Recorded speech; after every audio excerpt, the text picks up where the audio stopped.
Welcome back, everybody. Ready to install the Jeep engine. I am extremely exhausted. I'm tired, but I got to get this in there and get it done. So let me show you what I have so far. I went on ahead and got the engine all ready to go. Got the chains on it.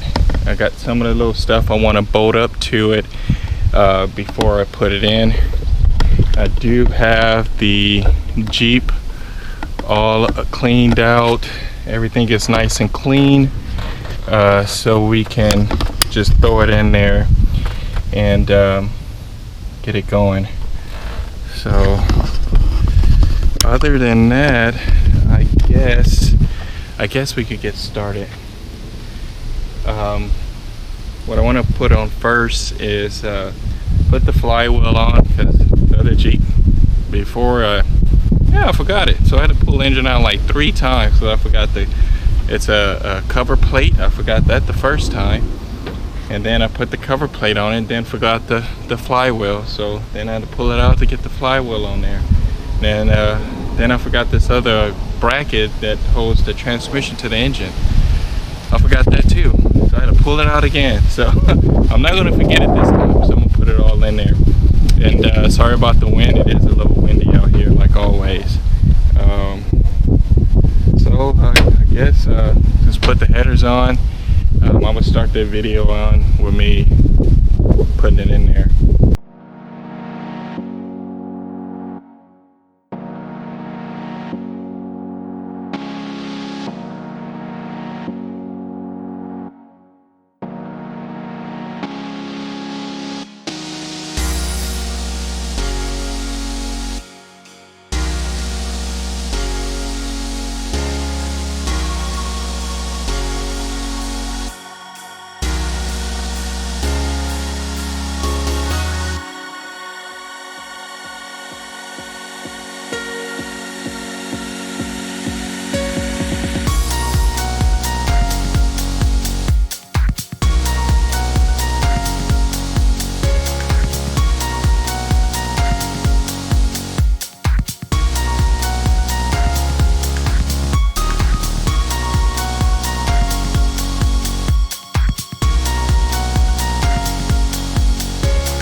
Okay, I got it.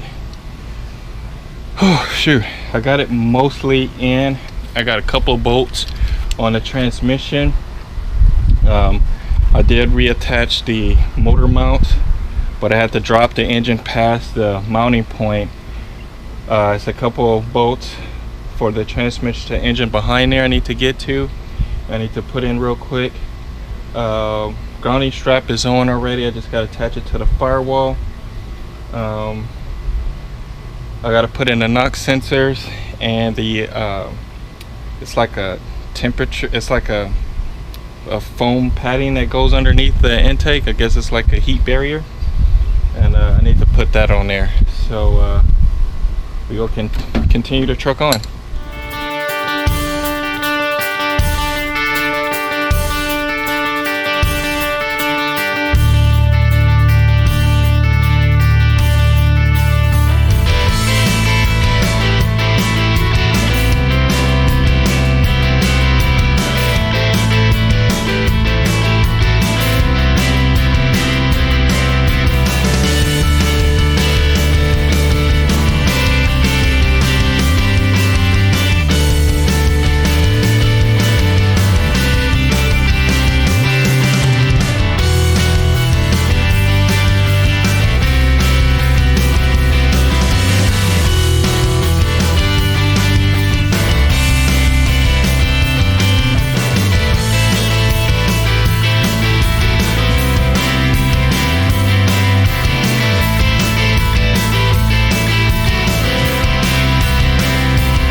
Up for like 30 seconds. I don't know, I just keep heating this motherfucking. I gotta let it get red, but It won't go red, but then it gets hot as fuck.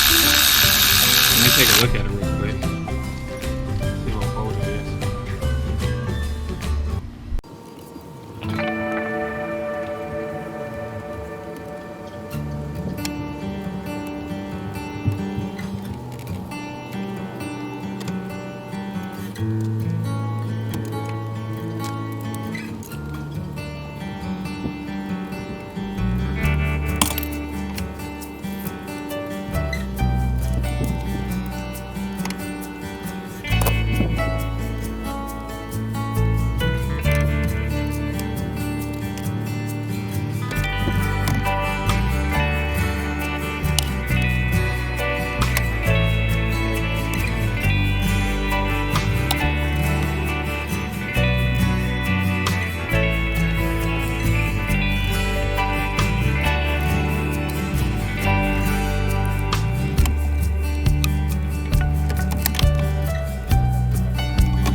Alright guys, I'm gonna call it for the night. It's getting late.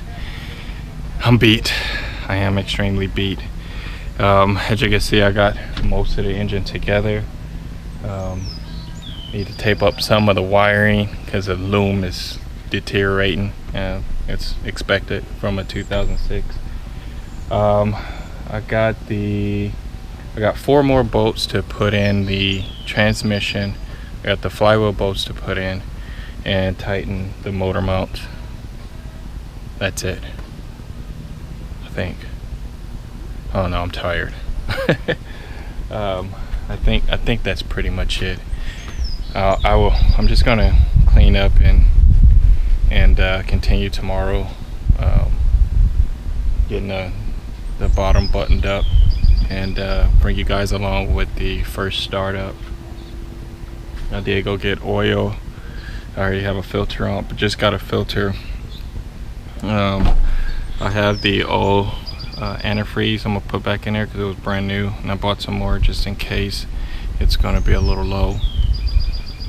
Other than that, everything on top is buttoned up, so I'm glad. So when I open it, you can see that it's pretty much almost done. So other than that, I will see you guys tomorrow. Okay.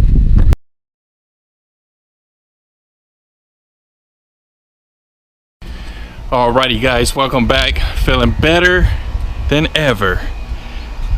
Yesterday I was extremely tired. I was beat. So we're gonna jump back on the Jeep today. I probably won't show you too much of anything because I just got 4 transmission bolts to put in, and I think a couple grounding screws to be put in. So I'm gonna go ahead and knock that out, and I will show and have you guys on camera when I first started up. So if I first started up and it blow up, you go see it. If I first started up and nothing happens, you're gonna see that. So let's get started.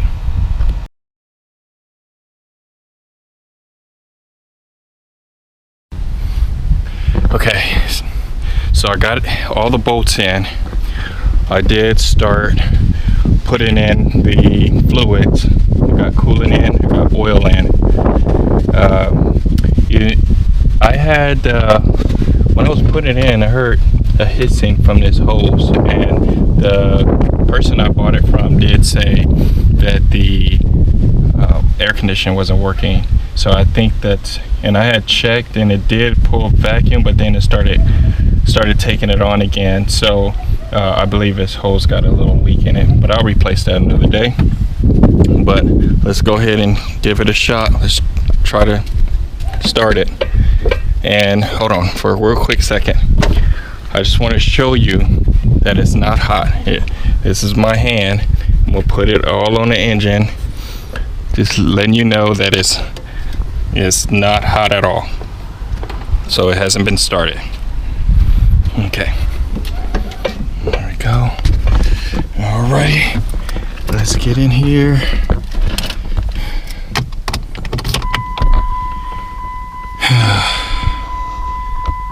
This is gonna be the true test right here. Alrighty. Let the fuel pump go up a little bit more. Try it again. Okay, here we go. Okay, start it. Let's go take a look. Alright, it's running. Everything sounds pretty good.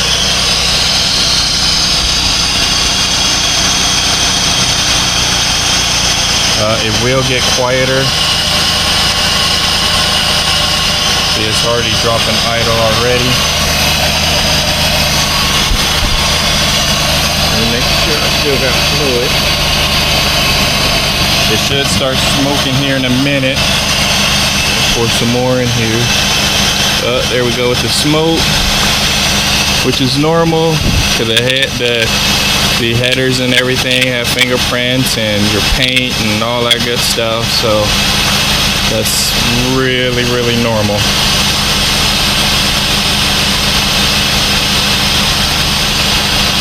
And I think I'm hearing, I know that pulley down there, I think it was making noise prior for me doing any work to it. So I think I probably end up going to have to replace those pulleys. I'm trying to get as much antifreeze as there as possible.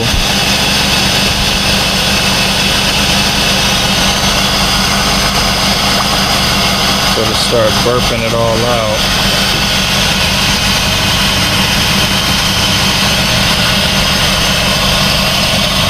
I know you probably see a lot of smoke, but it'll burn off. That's another indication that I didn't start it. If you see all this smoke, I don't know if you can see it, but that's an indication that I have not started it. You guys have actually witnessed the first startup.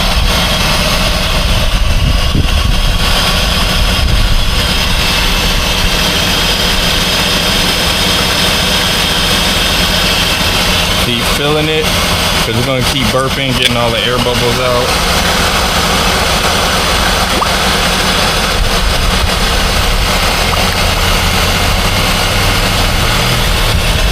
Which is, these cars are notorious for keeping air in the coolant. It's other devices and equipment that you actually can buy to pull vacuum on the air condition. Pull vacuum on the coolant system, and then you put a secondary hose into the antifreeze bucket, and you open the lever. Because it's been vacuumed, it's just going to pull all the antifreeze all throughout the engine. I need to invest in one of those one day.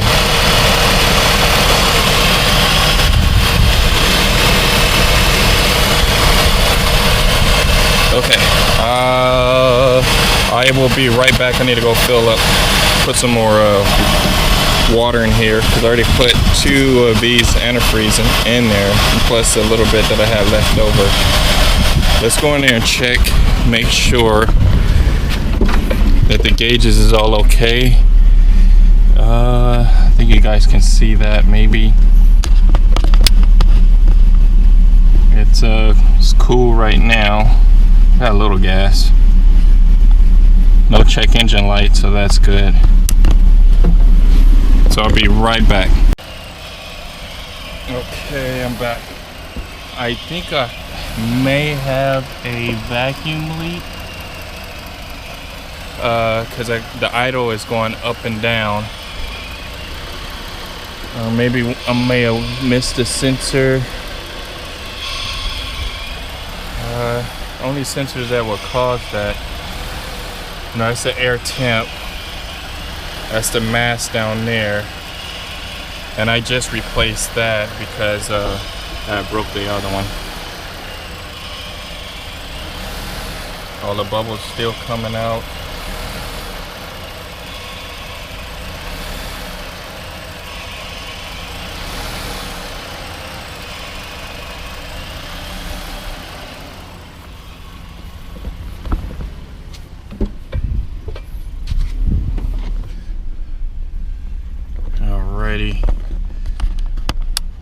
Temperature is still good. You see the idle is going up and down.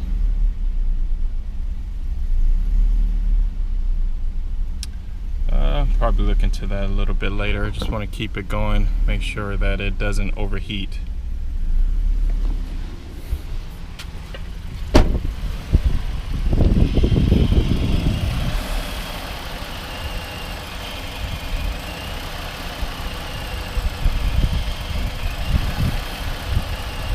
Still air bubbles coming out.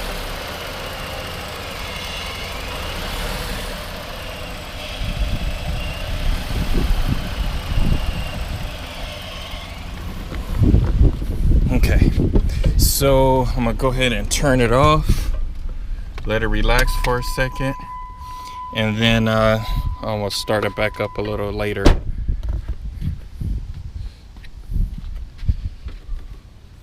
Ooh. Yeah, that water's warm.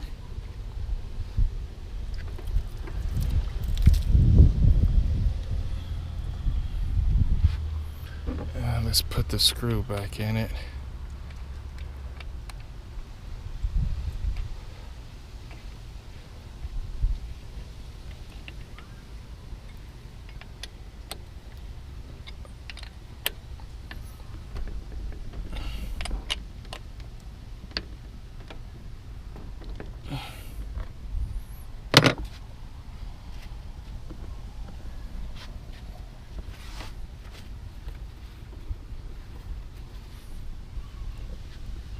Got antifreeze everywhere, so I want to get that up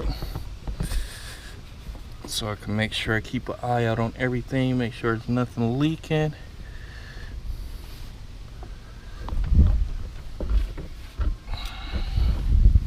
So far so good. I did check underneath the car already.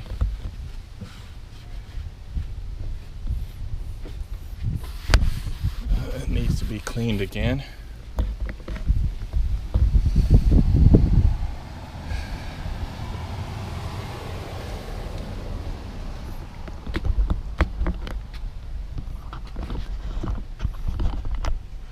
Let's see here.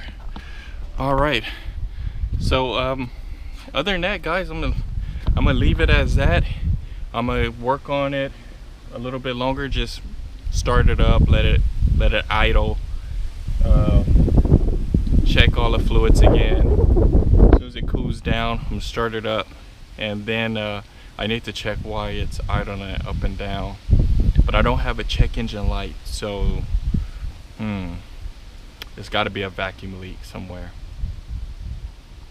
Where I don't know, but I do have a little smoke machine I made, so I'm gonna have to probably smoke it. Basically, the smoke machine will put smoke into the intake, and if it's a hole open somewhere, that smoke will come right on out, so that'll give you an indication instead of pulling everything apart and trying to find out where it's at. But I believe it's a vacuum leak. I think, maybe. I hope so, because that's an easy fix. But other than that, well, thank you guys so much. Please comment, like, and subscribe.